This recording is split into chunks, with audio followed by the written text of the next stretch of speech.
A pleasant morning to everyone. We are here to tackle about Lesson 12, Learners with Physical Disabilities, Health Impairments and Severe Disabilities.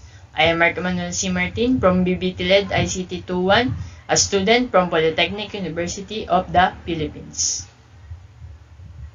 So before we start, I would like you to know these two people. So perhaps familiar na kayo sa kanila. So the one on the left side is Mr. Stephen Hawking. So, si Mr. Stephen Hawking is contracted with an incurable degenerative neuromuscular disease. And the one on the right is Mr. Nick Vujicic. So, si Mr. Nick Vujicic naman is born with a syndrome that makes him limbeless or without legs nor arms. So, both men are completely disabled. But guess what? They are remarkable people who strive and never stop for reaching their goals. So, ayun, naging successful sila. Si Mr. Stephen Hawking is naging successful professor, scientist, and researcher. And si Mr. Nick Vujicic naman is naging motivational speaker as well as the founder of an organization for disabled people. So, many people supported these two and motivated them in reaching their goals. And guess what? Their teachers are one of those people. And now, we as an aspiring teacher are the ones to take on that role. So what is physical disability? Physical disability pertains to people who have impaired physical activity and mobility. And there could be a number of conditions, some of which are permanent, others are temporary. So talagang mahirap magkaroon ng disability kasi nag-slow down yung ability ng children maka-cope up, especially in education kasi katulad ng pagdadala ng materials, pag-take nila ng notes, paggawa nila ng mga practical exams, hindi limited lang yung kaya nilang gawin when it comes to having a physical condition. So here are some examples of physical condition. We have the Parkinson's disease, multiple sclerosis, repetitive strain injury, back and neck injury, cerebral palsy. So, makikita natin dito yung common denominator nila is parang may apekto sa brain nila kaya nagkakaroon ng physical condition. So, yung iba naman kasi na nagkakaroon ng physical condition when it comes to accidents or minsan inborn na talaga sa kanila yung condition nila. Physical disabilities can be a result of congenital birth issues, accidental injury, or illness. But having a physical condition might be considered disabling to one person, yet not for the others. The key aspect in defining physical disability is whether their condition affects their way of living. So, minsan kasi yung physical disability ng isang person ay hindi masyadong nakapekto sa way of living niya. Yung example nito is yung parang may mga fracture lang or dislocation sa buto or may mga slight physical conditions na nakaka-apekto sa kanila pero hindi to the extent na kailangan nila ng suporta ng iba. Especially when it comes to education, di ba? Kasi pag yung malala na talaga yung physical condition ng isang tao, kailangan niya talaga ng support from not only the parents but also for the teachers and the surrounding community. Kasi yun nga, hindi niya kayang mag-isa. So, as a teacher, if these conditions affect the learning of the students, then we must make sure to assist and support them all throughout their schooling. That's why there are various developed teaching strategies to facilitate the learnings of these students. Although the needs may vary, we must decide on what strategies to use that will be effective and create an conducive environment for them.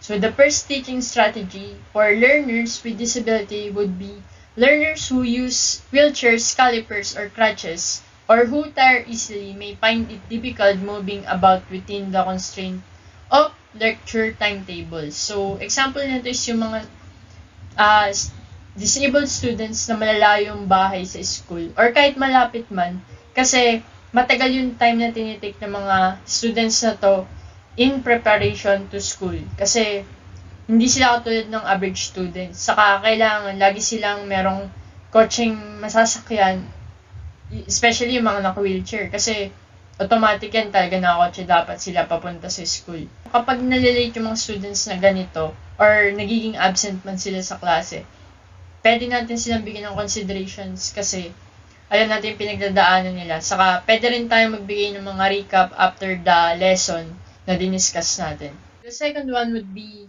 to check that academic activities which take up campus are accessible to people with mobility disability. So, mga tinutukoy dito is yung mga industry visits, field works, or yung mga field trips na pinupunta ng mga estudyante. So, yung mga physically disabled children, mahirap silang dalhin sa mga ganyan kasi malalayo. So, yung ginagawang alternative ng mga teacher dito is para nagpapanood na lang sila ng mga videos relating dun sa pinuntahan ng mga students, or kaya meron silang laboratory na meron rin dong mga katulad nung papakita nila sa visit or sa field trip na pinuntahan nila. Learners with mobility disability may sometimes wish to use their own furniture, such as ergonomic chairs or slope writing tables. So, makikita natin dyan sa picture is nakaupo yung bata dun sa parang gumagalaw na upuan. Katulad na yung upuan ko ngayon, ganyan rin kasi yun, para mas comfy sila, especially kapag may mga disability sila, mahirap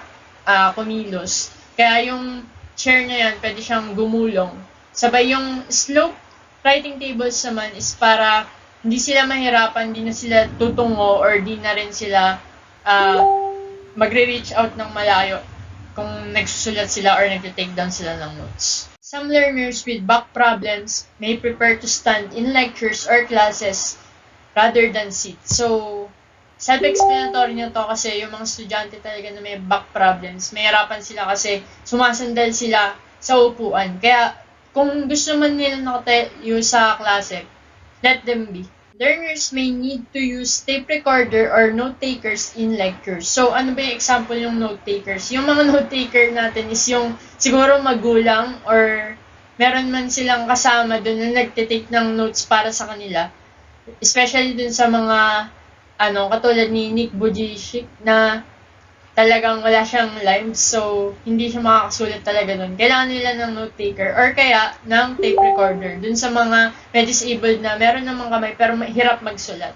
Learners may need extensions to deadlines for work involving locating and using library resources. So, ayun nga, lalo na kapag malayo yung room ng student tapos yung library, mahirapan talaga yung disabled children, yung mga naka-wheelchair or kaya yung mga immobile disabled children. Kailangan talaga nila ng extension para sa mga deadline kasi it takes time to go to libraries, saka hassle sa kanila yun. Academic isolation may be an issue for learners who are unable to participate in some class activities. One-to-one sessions with a tutor may help fill this gap in participation.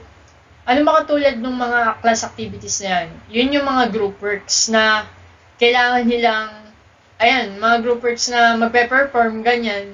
Mahirapan talaga silang kumilos dyan or mag-participate. Tapos minsan ina-isolate pa sila ng mga groups kasi talagang mahirapan yung grupo na buhatin siya. So, para ma-fill yung gap na yan is kailangan ng one-on-one sessions with the tutor or yung teacher mismo na turuan siya or kaya pa-experience sa kanya yung mga na-experience sa mga klase niya. As for giving assessment, we must not lower the standards to accommodate the learners with disabilities. Hence, we must give them a reasonable opportunity to demonstrate what they have learned. So, ang tinutukoy dito kasi hindi talaga dapat natin ibaba yung standards natin para sa kanila or yung kahit man yung expectation natin para sa kanila. Dapat same lang sila, pantay-pantay lahat ng estudyante. Ang kailangan lang natin gawin is to support them or assist them para mabigay nila yung maximum effort nila para ma-demonstrate yung natutunan nila sa klase natin. So, here are some assessment strategies that we may use. So, ang una natin is yung oral examination. So, from the word itself, oral, magtatanong yung teacher ng items, then yung estudyante sasagutin niya one by one. Then, gre-gradean ng teacher. Ganun lang kasimple. Next naman is yung combined written and oral examination. So, paano ba ito nangyayari? Written, doon isusulat ng estudyante yung essay na ginawa niya or kaya yung mga sagot niya. parang yun yung magiging guide niya para sa oral examination. Or, kumbaga, nandun yung backdrop ng sasabihin niya para sa oral examination. So, pag tinanong na siya ng teacher niya, or kaya pag present niya na sa harapan, pwede siyang tumingin dun sa sinulat niya, or kaya basahin niya na lang buo. Tapos, yung pag-grade ng teacher dito is pareho niyang gradean. Yung sinulat ng estudyante, pati yung sinagot ng estudyante sa kanya. Next is, learners may need to use personal computer or personal assistant in an examination. So, ayun, may mga equipment kasi minsan yung mga physically disabled children when it comes to assessment. So, kailangan ng space dito or kaya kailangan ng katahimikan kasi minsan yung mga device na ginagamit ng mga estudyante is makakakos ito ng ingay sa iba, tas pwede rin silang ma-distract. So, ano bang pwedeng alternative na gawin doon pag maingay or kailangan walang space? Ang gagawin ng teacher is mag-provide siya ng room para dun sa specific na estudyante na yun, or kaya naman ilipit na yung time ng exam ng estudyante na yun para masolo niya yung pag-exam, tapos wala siyang maabalang iba. Provide extra time in examinations for learners who have reduced writing speed. So, ayan, since physical disability nga yung pinag-usapan natin dito, syempre, natural na mabagal sila magsulat kumpara sa ibang tao. So, kailangan meron silang extra time when it comes to exams, written exams, pag nagsusulat sila. Then, lastly, allow extensions to assignment deadlines if extensive research involving physical activity is required. So, ayun, parang na-discuss ko kanina, minsan kasi may mga malalayo yung library or kaya mahirapan sila mag-research sa pupunta nila. So, kailangan nila ng extra time or i-move man lang yung deadline para sa kanila. Kasi, yun nga, considering na physical disabled sila, mahirap talaga. So, that would be the end of my presentation. Multiple disability or severe disabilities. As the term implies, this disability category is a combination of conditions that may affect the learner's ability to learn and succeed in school. Learners with severe disability are also included in this category. Multiple disability are defined as concomitant impairments na nakakaapekto sa cognitive, movement at sensory ng isang tao. Mental retardation blindness at mental retardation orthopedic impairment ay isa lamang sa mga halimbawa nito. If learners have this kind of condition, dapat pumapasok sila sa isang special educational program that can accommodate multiple or severe disability for them to receive extensive support across any number of skill areas. Teaching strategies. Planning process should be multidisciplinary. Dapat kasama ang parents, teacher, physical therapist, associative, technology teacher, at other additional support staff sa planning process. Sa pamamagitan ng kanilang support, mas may encourage ang mga learners na mag-aral. The learners are the center of the process, so the teachers should consider their strength, desire to guide the entire process. Same with other learners, teachers also provide objective. They identify the specific steps and establish timelines for each objective.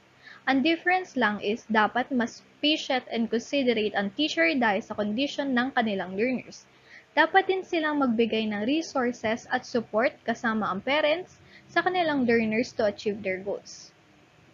Peer tutoring is one area of support that can be very beneficial to everyone involved. Several researches have shown that it has a positive outcomes for learners with multiple disabilities.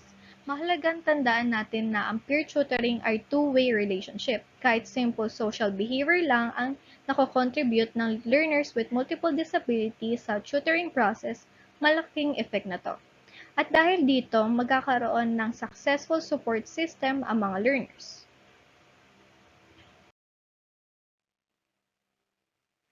Health impairment is a term that encompasses a variety of impairments. Katulad ng disability, it can also lead to chronic condition that can limit the ability of an individual to access educational environment effectively. Ito ay nakakaapekto sa strength, vitality, and alertness ng mga learner. The following are several strategies that can help learners with ADHD gain more control over their educational outcome.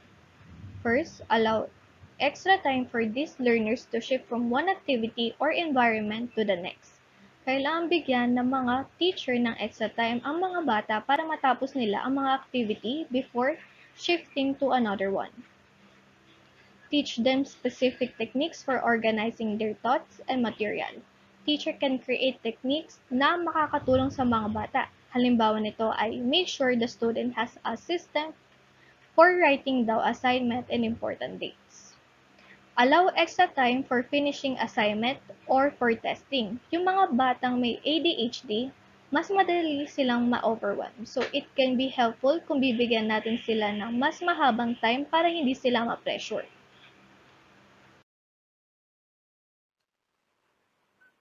For more complex activity, simplify steps to make them more manageable. Be simple, clear, and direct when giving them instruction. Before teacher begin to instruct them, make sure to get their full attention. Mahalaga ang eye contact para siguradong nasa atin ang attention nila. Kung hindi nila maintindihan, be patient na ulit-ulitin ang instruction hanggang sa maintindihan nila. Sit the learner close to the teacher and away from any peers that might be distracting. Dahil madali silang madistract, mas maganda na nasa tabi sila ng teacher, malayo sa windows and doors at sa ibang estudyante na maiingay para hindi sila madistract. Kapag nasa tabi sila ng teacher, makakatulong ito para ma-monitor nila ang mga bata. Post a daily and weekly schedule that clearly delineates each activity. This schedule can be used as prompt to direct them back on track. It is important to have a schedule because scheduling can help them build good habits. Kapag may maayos na schedule, manageable na yung daily activities nila at makakatulong pa ito na maturuan ang mga bata na mag-focus sa isang gawain at a time. Keep this schedule as consistent as possible and keep unstructured time at a minimum. Children with ADHD need routine dahil nahihirapan sila na i-regulate yung sarili nila. Kapag consistent ang schedule, unti-unti nilang natutunan na i-supervise yung sarili nila.